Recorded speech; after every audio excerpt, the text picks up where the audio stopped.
Sababu ya kukamatwa kwa wakili wa Tundu Lissu yawekwa wazi. Hujambo na karibu. Leo tunakuletea taarifa yenye uzito wa kisiasa ambayo imevuta hisia za wananchi na wadau wa demokrasia nchini Tanzania. Septemba tarehe 15 mwaka 2025, mwenyekiti wa baraza la vijana wa Chadema Bavicha, wakili Deogratius Mahinyila aliachiliwa kwa dhamana baada ya kushikiliwa na jeshi la polisi kufuatia kukamatwa kwake mapema siku hiyo.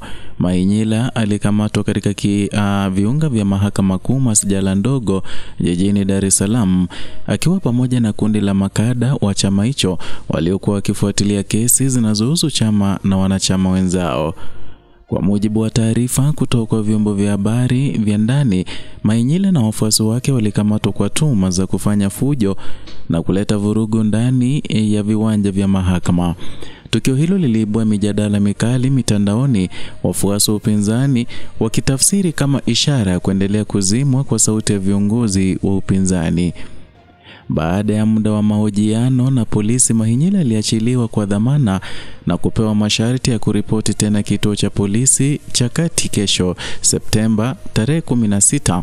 Hatua hii inamaanisha kuwa bado yupo chini ya uangalizi wa vyombo vya dola na uchunguzi unaendelea.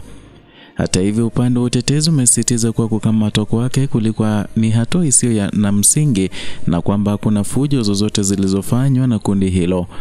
Mitandao ya kijamii imekuwa jukwaa la maoni ambapo wafuasi wa Bavicha wameeleza masikitiko yao na kuitaka serikali na vyombo vya dola kuhakikisha haki inatendeka bila upendeleo.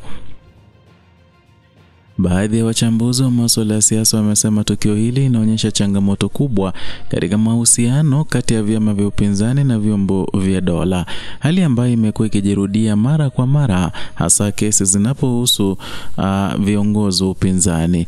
Mahinyila amejipatia maarufu kama kiongozi kijana shupavu anayehimiza ushiriki wa vijana kwenye siasa na mapambano ya haki za kiraia.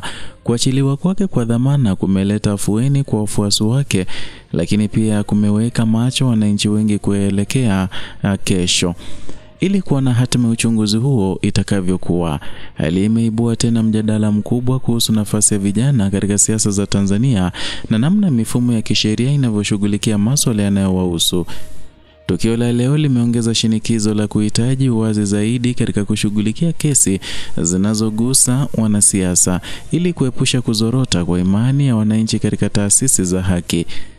Mtazamaji wa Kenyascope, hali ni ishara kwamba siasa na sheria nchini bado zinagongana katika nyanja nyeti.